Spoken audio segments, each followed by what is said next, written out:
Hi everyone friends, Bharat का सच में आप सभी का स्वागत है। बिहार राज्य संविदा कर्मी, शिक्षा सेवक, तालमी मरकज, विकास मित्र एवं किसान सलाहकार से जुड़ी बहुत बड़ी खबर निकल कर आ रही है। बिहार के पूर्व मुख्यमंत्री एवं नीतीश गठबंधन के मुख्य घटक तथा हम पार्टी के राष्ट्रीय अध्यक्ष जीतन राम मांझी एवं मुख्यमंत्री नीतीश कुमार के बीच ठन गई है। जीतन राम मांझी द्वारा महादलित समुदाय एवं बिहार की शिक्षा व्यवस्था पर सवाल खड़ा करने का अवसर मुख्यमंत्री नीतीश कुमार को ठिकाने पर ला खड़ा कर दिया है, जिसे आप वीडियो में विस्तार से देख पाएंगे। फ्रेंड्स, वीडियो पसंद आए तो वीडियो को लाइक, शेयर एंड चैनल को सब्सक्राइब जरूर कर लीजिए। इस चैनल पर आपसे जुड़ी खबरें आपको निरंतर मिलती रहेगी। फ्रेंड्स, बिहार के संविदा कर्मी, शिक्षा सेवक, तालमी मरकज के आंदोलन के साथ साथ किसान सलाहकार द्वारा बिहार के सभी जिलों में चल रहे VLW में समायोजन की एक सूत्री मांगों को लेकर अनिश्चितकालीन हड़ताल का असर अब राज्य के कई नेताओं पर पड़ने लगा है। इसी बीच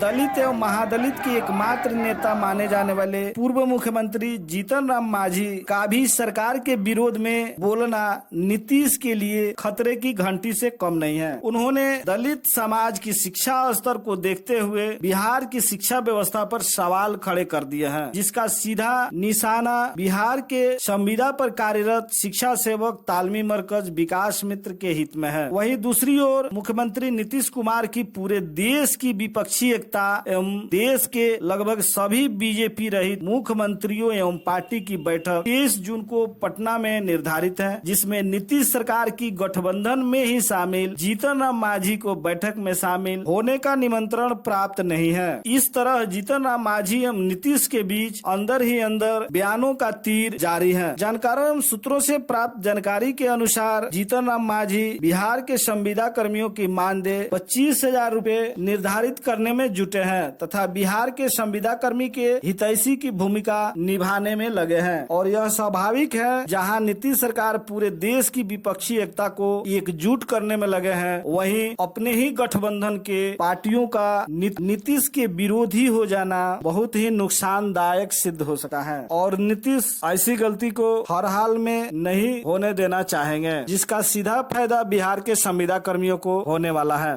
पीछे रखिए देखिए, महामहिम राज्यपाल महोदय से आज पहली मेरी मुलाकात थी। जब से आए हैं इनसे मुलाकात नहीं हमारी हुई थी, तो इसलिए हमारा फर्ज बन रहा था कि इनसे मुलाकात करके बिहार की सामाजिक, आर्थिक, शैक्षणिक स्थितियों के बारे में इनको हम बतावें। सामाजिक स्थिति में आज बताने का काम यहाँ हम लोगों ने किया है कि बिहार में शेड्यूल कास्ट में 22 जातियां हैं।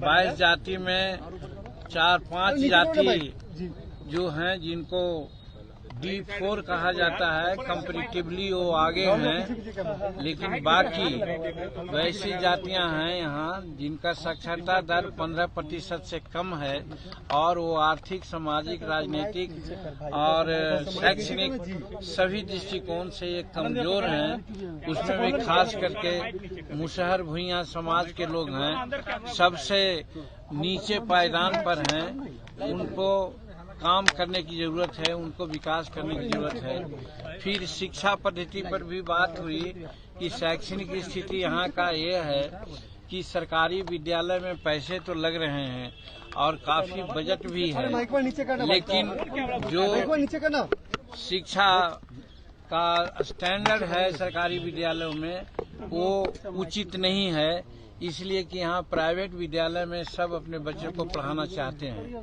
यहाँ तक के कि जो सरकारी विद्यालय के मास्टर हैं वो भी अपने बच्चों को प्राइवेट विद्यालय में पढ़ाते हैं।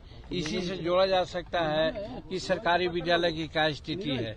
ये महामहिम को बताने का हमने कोशिश किया और महामहिम ने इस पर अपनी सहमति जताई और हमने कहा कि शिक्षा जगत में बहुत सुधार की आवश्यकता है। और जहां तक रिजर्वेशन का सवाल है, रिजर्वेशन का लाभ शेड्यूल कास्ट में ये जो जिसको महादलित कहा जाता है उनको कम मिला है और जो D4 हैं उनको कुछ ज्यादा मिला है। इसलिए शैक्षणिक दृष्टिकोण से जो 15% तक जिनकी साक्षरता दर है उनको पढ़ाने लिखाने के साथ साथ नौकरियों में भी या अन्य विकास के कार्यों में भी तरजीह देना चाहिए। ये बातें इनसे हमने कही है। शिक्षा व्यवस्था की स्थिति खराब है, निश्चित रूप में खराब है, इसलिए कि जब कोई मास्टर है सरकारी विद्यालय का, वो अपने विद्यालय में अपने बच्चों को क्यों नहीं पढ़ाता है? इससे क्या साबित हो रहा है? यही हमने कहा। सर आप ही की सरकार है ना सर, आप ही का हाँ, मेरी सरकार है, इसीलिए हमने कहा कि पहले जमाना में ऐसा होता था कि 3 महीना में इंस्पेक्शन होता था, मुलाजा होता था, सब लोग टाइट होकर के बच्चों को पढ़ाते थे, लिखाते थे और ठीक दुरुस्त रखते थे। आज मुलाजा नहीं हुआ है, इस तरह का इंट्रोडक्शन होना चाहिए सर, ये हमने उनको कहा है। और हम आप लोगों के माध्यम से आज मांग भी करते हैं शिक्षा विभाग से या शिक्षा हमारे मुख्यमंत्री जी से कि वो सिस्टम लागू करें, तभी मास्टर लोग ठीक से काम कर सकेंगे। और कम से कम इतना हो कि जो शिक्षक पढ़ाते हैं जिस स्कूल में, और उस स्टैंडर्ड में अगर बच्चा उनका पढ़ता है तो अपने स्कूल में पढ़ावें बच्चों को, प्राइवेट में नहीं पढ़ावें। ऐसी व्यवस्था हो तो शिक्षा व्यवस्था ठीक हो जाए। विपक्षी एकता की बैठक होने वाली है, उस मीटिंग में आप रहेंगे क्या? विपक्षी एकता की बैठक होने वाली है 23 तारीख को। देखिए महागठबंधन में हम लोग 7 पार्टियां हैं और 7 पार्टी में जब एक हम लोग हैं, जब कहा जाएगा सम्मिलित होने के लिए तो शामिल होंगे। अभी तक बुलाने की बात नहीं हुई। अच्छा मांझी जी, आप जब मुख्यमंत्री थे तो आपने एक बात कहा था उस समय कि एस्टीमेट घोटाला की चर्चा आपने उस समय बहुत जोर शोर से की थी। अभी जो पुल गिरा, आप उस पर क्या बोले? कुछ ऐसा ही हो रहा है क्या? देखिए, पुल गिरा है, उस पर जांच की बात आ रही है। जांचों उपरांत जो बात होगी उसके आधार पर कार्रवाई होगी। लेकिन जहां तक एस्टीमेट घोटाला की बात हम कहा करते थे, आज भी एस्टीमेट घोटाला है। और इसीलिए कह रहे हैं कि जो काम 100 रुपया में होना चाहिए, एस्टीमेट बनता है 1000 रुपया का, और उसके बावजूद भी काम में गुणवत्ता जो होनी चाहिए उसकी कमी होती है। सुपरविजन हमारे क्षेत्र में कई एक ऐसा काम हुआ है, रोड का, पुल का, उस पर भी हम लोगों ने ध्यान आकर्षित किया है। तो उस बात पर आज भी हम आमादा हैं कि साहब एस्टीमेट ज्यादा लोग बनाते हैं और काम कम पैसा का करते हैं, उसकी गुणवत्ता कम रहती है। उसमें सुपरविजन की आवश्यकता है, उसको बढ़िया से देखने की आवश्यकता है। की चर्चा हुई है क्या? कल नीतीश कुमार से आपकी बैठक हुई साथ में, क्या मंत्रिमंडल विस्तार को लेकर के भी नहीं, कुछ नहीं। माननीय मुख्यमंत्री जी से हम लोग सिर्फ 4 विधायक जो हमारे 6 दल के हैं, एक समस्या थी कि हमारे विधायक की बात पदाधिकारी नहीं सुनते हैं, या हमारे विधायक माननीय मुख्यमंत्री जी के समाधान यात्रा में भी गया में बहुत साल लेटर दिए थे, उस पर कोई काम नहीं हुआ था। हमारे क्षेत्र में भी कुछ ऐसे थे, उसका काम नहीं हुआ था। हम लोग मिल करके यही कहा था कि हम लोगों का काम देखा जाता है कि जैसा होना चाहिए वो नहीं हो रहा है, इसलिए महोदय आप काम करवाने का आदेश दीजिए। तो यही काम के लिए 4 विधायक हम लोग मिले थे और सब लोग अपना अपना काम का लिस्ट उनको दिया गया है और उन्होंने कहा है कि त्वरित कार्रवाई करेंगे। कोई राजनीतिक बात हम लोग नहीं। आप सहयोगी हैं, तमाम सहयोगियों का नाम कल बोल दिया गया, आपका नाम नहीं बोला गया और आपको अभी तक आपको जानकारी नहीं है, तो इसको क्या समझें?